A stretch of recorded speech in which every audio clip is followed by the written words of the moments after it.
If I say hegemonic AI infrastructure, you could picture a kind of science fantasy scene where killer robots serve the evil emperor, crushing political rivals on far corners of the planet, and subduing alien invaders at home.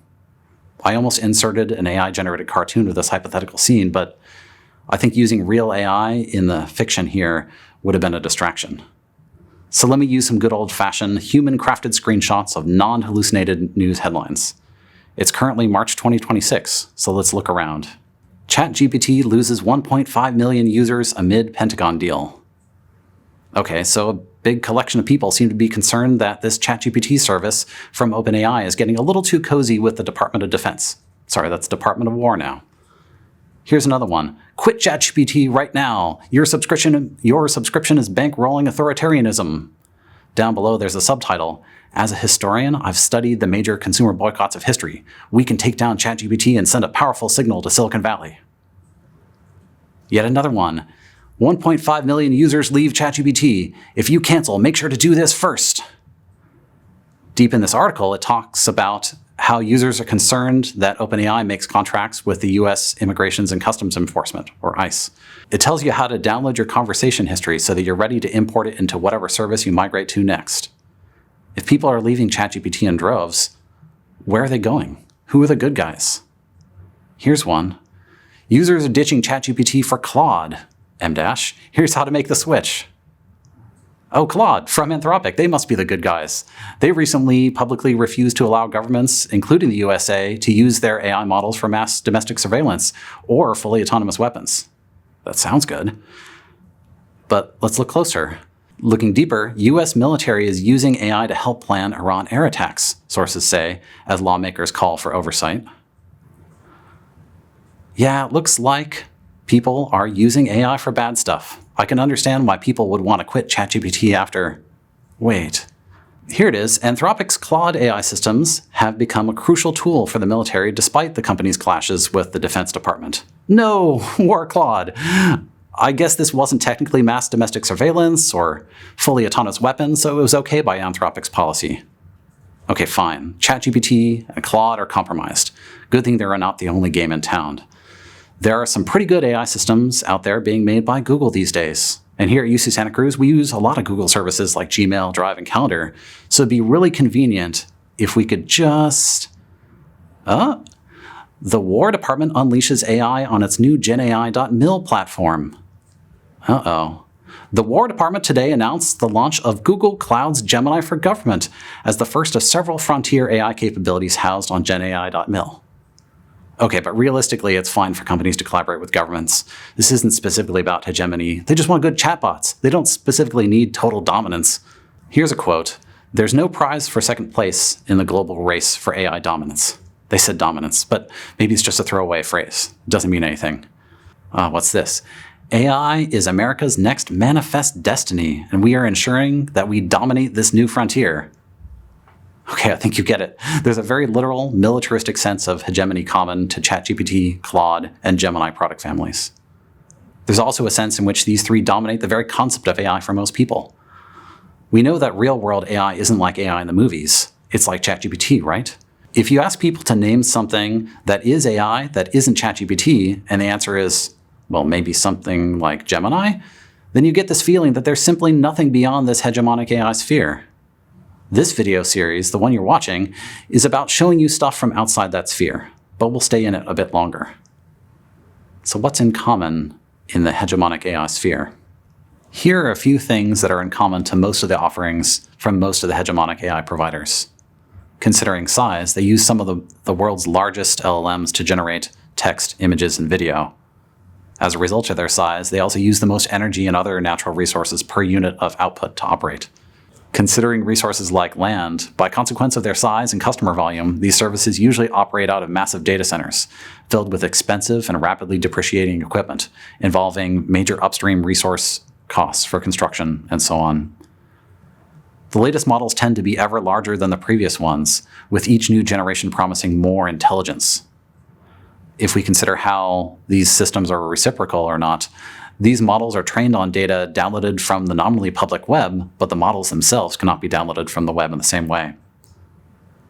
Think about the instructions these models are following. Most models operate using a system prompt or top-level instructions that you can't even read, let alone modify. These prompts are written, in part, to protect the corporate interest and uphold specific conceptions of intellectual property protection that vary from organization to organization. To get access to the best tier of these services for these models, or to access them without very tight rate limits, you often need to pay for some Plus or Pro subscriptions that might cost $20 or even $200 per month. Alternatively, your employer could pay the subscription fee for you at some privately negotiated rate. How much you pay is not closely tied to how much you use, so there's not much incentive for you to learn ways to make your usage more efficient. On the topic of data harvesting, when you use the free tier of these services, you often implicitly agree that your data can be used for many purposes, including training the next generation, even bigger model. Let's peek outside this hegemonic sphere. Let's talk about the size, resources like energy, equipment to operate the models, and the tendency for them to grow ever larger. It doesn't need to be like this. We say LLM for large language model without quantifying just how large these things really are. Let's talk about parameter counts for a moment. If I give you a linear predictive model from high school algebra, something like y equals mx plus b, I'm saying you can use the input x and use it to predict the output y by combining it with the two parameters m and b. By adjusting m and b, I can control the slope and offset of the line on a chart to approximate some training data. Those m and b things are the parameters, and the collection of xy pairs that I'm trying to fit with that line, that's the training data. Hegemonic AI providers don't like to talk about precisely how big their models are, because that's part of their trade secrets, but we can guess from public documentation. For example, in a talk from GPU vendor NVIDIA, it was suggested that the 2024 GPT-4 model had 1.8 trillion parameters. Things have probably gotten a bit bigger in the last 2 years. Let's say 1 billion parameters weighs about 1 pound in this metaphor we're setting up. Maybe these cutting-edge hegemonic models weigh 4,000 pounds, like a Ford F-150 work truck or a white rhinoceros. I've been using generative AI in some of my courses here at UC Santa Cruz, and one of those models that I used was called Qwen 3 235B. It had just 235 billion parameters. That's maybe like a motorcycle or a kangaroo in weight. That's about 16 times smaller than the Ford F-150 or the rhinoceros. This model was in some ways dumber than ChatGPT at the time, but my students preferred using it because it had so much more background about my course and my style of talking to students. And because I was paying the bills, I cared that it was proportionally cheaper. Only about $1 per student per month, even for the most active users. There are even smaller models too, the weight equivalent of a skateboard or a chihuahua. These models are dumber in the sense of getting key details wrong more often, but that's also a matter of degree. None of these things is fully reliable. What's been surprising to me is that year over year, the smarts of a given fixed model size increases. The skateboard class model of this year is about as smart as the motorcycle class model was last year, and this year's kangaroo feels smarter than last year's rhinoceros. The way that increasing model scale seems to be a necessary aspect of progress in AI is an artifact of only looking at one end of the spectrum. Let's do another one. It seems like better and better models are based on taking more and more data from the nominally public web and not giving it back. It seems like you can't use these models without contributing your own data to the system's growth. I want you to know about the category of open weight models. These are models where you can, as a random internet user without any special subscription, download the entire model onto your computer. They are contributing back to the public web in a way that the hegemonic AI models don't.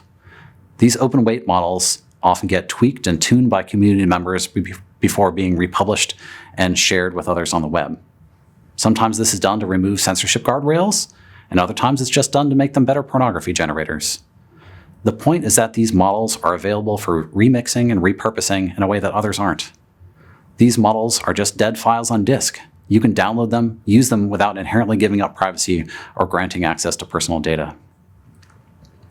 Subscriptions are another common feature of hegemonic systems, but even hegemonic providers don't only deal in subscriptions.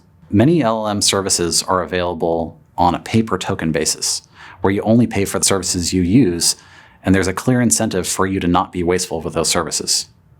Further, most services at this level let you access a wider variety of model sizes.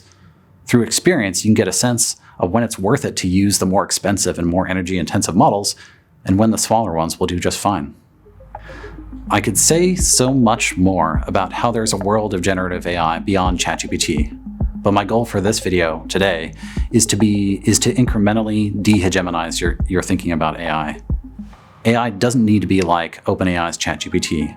When you look at Google's Gemini, Anthropic's Claude, it's easy to think that they're all so similar because that's just how real-world AI works. No, the future is not set. We can make other choices.